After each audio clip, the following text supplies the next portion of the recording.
ان آیات مبارکہ کے اندر اللہ رب العزت نے حضرت موسیٰ علیہ السلام کی 5 دعاؤں کا ذکر فرمایا۔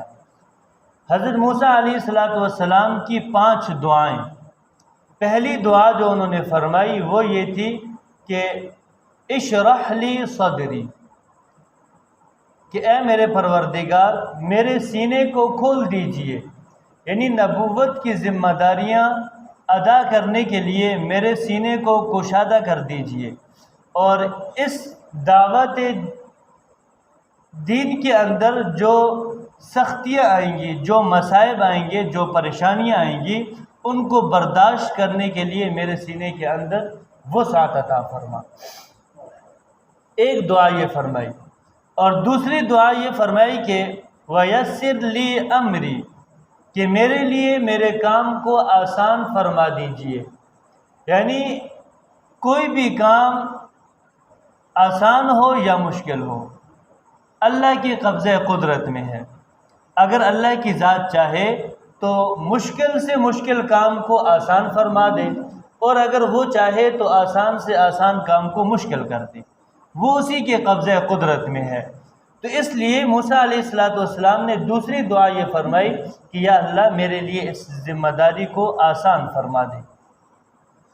اور تیسری دعا فرمائی کہ وَاحْلُلْ عُقْدَةً مِّن لِّسَانِي، کہ میری زبان کے گرہ کو کھول دیجئے، یعنی میری زبان کی جو لکنت ہے اس کو دور فرما دیجئے، اور وہ اتنی دور ہو کہ یفقہوا قولی، کہ لوگ میری بات کو سمجھ سکیں، یعنی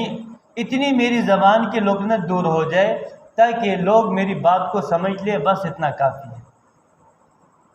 وَاجْعَلْ لِي وَزِيرًا مِّنْ أَهْلِي، اور چوتھی دعا یہ فرمائی کہ وَاجْعَلْ لِي وَزِيرًا مِّنْ أَهْلِي، کہ میرے لیے ایک وزیر بنا دیجئے میرے اہل میں سے، میرے گھر والوں میں سے ایک کو میرا نائب بنا دیجئے، میرا وزیر بنا دیجئے۔ یعنی وزیر کہتے ہیں کہ جو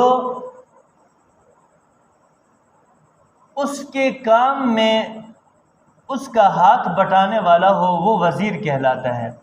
یعنی کوئی بھی کام ہو، یعنی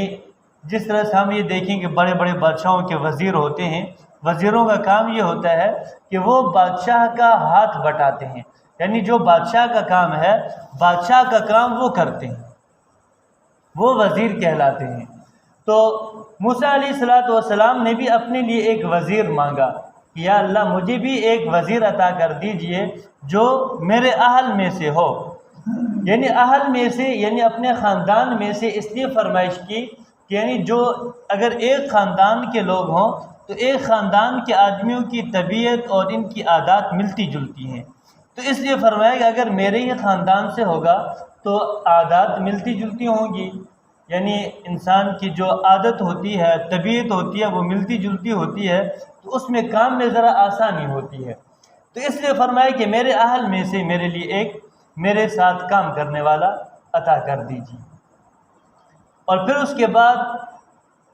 فرمایا کہ ہارون اخی، اس کو متعین کر دے، تعین فرما دے کہ وہ میرے اہل میں سے میرا بھائی ہارون ہو۔ یہ 4 دعائیں ہوئی، اور 5ویں دعا حضرت موسیٰ علیہ السلام نے جو مانگی وہ یہ تھی کہ وَأَشْرِكْهُ فِي أَمْرِي، کہ اس میرے بھائی کو میرے کام میں شریک فرما دیجئے، یعنی جو کام میرا ہے میرے بھائی کو بھی اسی کام میں شریک کر دیجئے۔ تو اللہ رب العزت نے موسیٰ علیہ السلام کی ان دعاؤں کو قبول فرمایا، اور اللہ نے فرمایا کہ قَالَ قَدْ أُوتِيتَ سُؤْلَكَ يَا مُوسَىٰ، کہ اے موسیٰ جو کچھ تو نے سوال کیا تجھے عطا کر دیا گیا۔ یعنی اللہ نے پوری 5 کی 5 دعائیں قبول فرما دی۔ پہلی دعا یہ تھی کہ سینے کو کشادہ فرما دیجیے، اللہ نے کشادہ کر دیا۔ دوسرا یہ تھا کہ میرے لیے میرے کام کو آسان کر دیجیے، اللہ نے آسان کر دیا۔ اور تیسری دعا یہ تھی کہ میری زبان کی لکنت کو دور کر دیجیے، یعنی زبان کے اندر موسیٰ علیہ السلام کی زبان کے اندر لکنت تھی۔ لکنت کا واقعہ یہ لکھا گیا ہے کہ موسیٰ علیہ السلام جب دودھ پیتے تھے، بالکل بچے تھے، تو ان کی والدہ فرعون کے جو ہے وہ دربار میں ان کو دودھ بھی پلاتی تھی، اور فرعون کے دربار کی طرف سے ان کو وظیفہ اور صلہ بھی دیا جاتا تھا۔ یعنی اللہ نے ایک نظام، پورا واقعہ ہے، ایک نظام اللہ نے بنا دیا تھا۔ تو جب موسیٰ علیہ السلام کو دودھ چھڑوا دیا گیا، یعنی دودھ پینا ختم ہوگی عمر، تو اب ان کی والدہ تو چلی گئیں۔ اب فرعون اور یعنی اس کی جو اہلیہ تھی، فرعون کی بیوی جو آسیہ تھی، اب موسیٰ علیہ السلام کی پرورش یہ خود کر رہے ہیں۔ یعنی ان کو پتہ تو نہیں تھا نا کہ جو دودھ پلانے والی ان کی والدہ ہے، تو اب وہ چلی گئی اپنے گھر کو، اور یہ اپنے گھر میں انہوں نے اپنا ان کو بیٹا بنا لیا اور اپنے گھر میں ہی اس کی پرورش شروع کر دی۔ تو ایک دن ایسا ہوا کہ موسیٰ علیہ السلام نے فرعون کی داڑھی پکڑ لی، داڑھی کھینچی، اور بعض جگہ یہ آتا ہے کہ اس کو ایک تھپڑ بھی مارا فرعون کو داڑھی پکڑ کر کے۔ اور یہ بھی آتا ہے کہ موسیٰ علیہ السلام کھیل رہے تھے، ایک سوٹی ہاتھ میں لی ہوئی تھی، تو موسیٰ علیہ السلام نے وہی سوٹی اس کے سر پہ دے ماری تھی۔ تو فرعون کو بڑا غصہ آیا کہ بھئی اس نے میرے سر میں، بڑا بادشاہ ہوں اور جو ہے اس نے مجھے تھپڑ مار دیا، اس نے سوٹی ماری۔ تو اس نے موسیٰ علیہ السلام کو قتل کرنے کا ارادہ کیا کہ میں اس کو قتل کر دوں، اس نے مجھے تھپڑ کیوں مارا، قتل کرنے کا ارادہ کیا۔ تو جو ان کی بیوی تھی اس نے فرعون کو سمجھایا کہ یہ بچہ ہے، یہ اس نے ناسمجھی میں یہ کام کیا، یہ سمجھتے نہیں ہے کہ میں کیا کر رہا ہوں کیا نہیں کر رہا ہوں، اگر یہ سمجھدار ہوتا تو یہ ایسا کام نہ کرتا، یہ تو بے خبری میں اس نے کام کر لیا۔ فرعون تو مانتا نہیں تھا، اس نے تو بالکل پکا ارادہ کر لیا تھا کہ اس کو قتل کرتا ہوں، چھوڑتا نہیں ہوں۔ تو اس کی بیوی نے ایک ایسا نظام بنایا تاکہ فرعون کو یقین آ جائے کہ بچے نے بے خبری میں یہ کام کیا ہے۔ تو اس نے اس طرح سے فرعون کو سمجھایا کہ دیکھو ہم بچے کے سامنے دو چیزیں رکھتے ہیں، ایک سائڈ پہ انگارے رکھتے ہیں جلتے ہوئے، اور ایک طرف جو ہے وہ سونا چاندی جواہرات رکھتے ہیں، تو ہم دیکھ لیں گے کہ دیکھیں گے بچہ جو ہے وہ اگر عقل مند ہوگا، سمجھدار ہوگا تو موتی جواہرات کو اٹھائے گا، اور اگر ناسمجھ ہوگا تو وہ چمکتے ہوئے زیادہ انگارے ہیں تو وہ ان کی طرف بھاگے گا، تو بچے کی نادانی ظاہر ہو جائے گی۔ تو اس لیے دو جو ہے وہ ٹوکرے رکھے گئے جن کے اندر ایک میں انگارے تھے اور ایک میں سونا جواہرات تھے۔ تو فرمایا کہ موسیٰ علیہ السلام تو چونکہ اللہ کے پیغمبر تھے، یہ تو یعنی ان کو جو علم و فراست اور فہم جو دانش دیا جاتا ہے وہ تو کسی کو نہیں دیا جاتا، تو بچپن ہی سے اللہ نے بڑی جو ہے وہ ان کو سمجھ بوجھ عطا فرمائی تھی۔ تو یہ سونا چاندی جواہرات کی طرف ہاتھ بڑھانے لگے، سمجھدار تھے نا۔ تو جبریل امین تشریف لائے اور انہوں نے ان کا ہاتھ پکڑ کر کے انگاروں میں ڈالا، اور وہاں سے ایک انگارہ اٹھا کر کے انہوں نے منہ کے اندر بھی ڈالا۔ جس انگارے کے یعنی منہ میں ڈالنے کی وجہ سے، اس انگارے کی منہ میں رکھنے کی وجہ سے زبان جل گئی تھی، اس زبان کی جلنے کی وجہ سے لکنت ایسی آئی تھی، یعنی جو ہوتا ہے نا بولنے میں پوری بات کا سمجھ میں نہ آنا، وہ لکنت آ گئی تھی۔ تو یہ ان کی یعنی زبان کے اندر لکنت آنے کا یہ واقعہ تھا۔ تو اس کے بعد اس کی فرعون کی بیوی آسیہ نے کہا کہ دیکھ یہ بچہ ناسمجھ تھا، اگر یہ سمجھدار ہوتا تو ہیرے جواہرات اٹھاتا، یہ ناسمجھ تھی اس لیے انگارے اٹھا کر کے منہ میں بھی ڈال دی، اس کو پتہ ہی نہیں ہے، بے خبر ہے یہ۔ تو فرعون نے پھر چھوڑ دیا تھا۔ تو یہ ان کی لکنت تھی، اور پھر جو اللہ تعالیٰ سے جب یہ دعا فرمائی تو اللہ نے ان کی اس لکنت کو بھی دور کر دیا تھا، اور اتنی ان کی لکنت دور ہو گئی تھی کہ بات اگر یہ جو کرتے تھے تو سننے والا ان کی بات کو بخوبی سمجھ جاتا تھا۔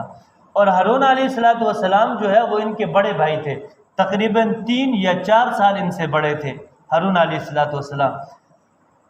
تو ان کو منتخب اس لیے فرمایا کہ وہ فصیح اللسان تھے، یعنی وہ زبان ان کی جو ہے وہ یعنی صحیح فصیح جو بیان کرتے تھے تو انتہائی زیادہ فصاحت اور بلاغت کے ساتھ وہ بیان فرماتے تھے۔ تو ان آیات مبارکہ کے اندر اللہ رب العزت نے موسیٰ علیہ السلام کی یہ 5 دعائیں ذکر فرمایا کہ قال رب اشرح لی صدری، موسیٰ علیہ السلام فرمایا کہ اے میرے رب میرے لیے میرے سینے کو کھول دیجئے، ویسر لی امری، اور میرے لیے میرے کام کو آسان کر دیجئے، واحلل عقدۃ من لسانی، اور میری زبان کی گرہ کو کھول دیجئے، یفقہوا قولی، تاکہ میری بات کو سمجھ سکیں، واجعل لی وزیرا من اہلی، اور بنا دیجئے میرے لیے میرا نائب میرے اہل میں سے، ہارون اخی، ہارون میرا بھائی، اشدد بہ ازری، تاکہ میری جو کمر ہے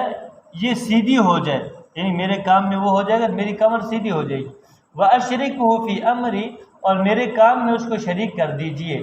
فرمایا کہ جب حضرت ہارون علیہ السلام کو اللہ نے پیغمبر بنایا تو اس وقت یہ مصر میں تھے، یعنی کہیں گئے ہوئے تھے ملک سے باہر، یعنی ملک کے شام میں گئے ہوئے تھے، تو وہاں پر اللہ نے ان کو پیغمبر بنایا اور وہ واپس جو ہے وہ تشریف لائے، تو موسیٰ علیہ السلام نے اپنے ملک سے باہر بھی ان کا جو ہے وہ استقبال فرمایا تھا۔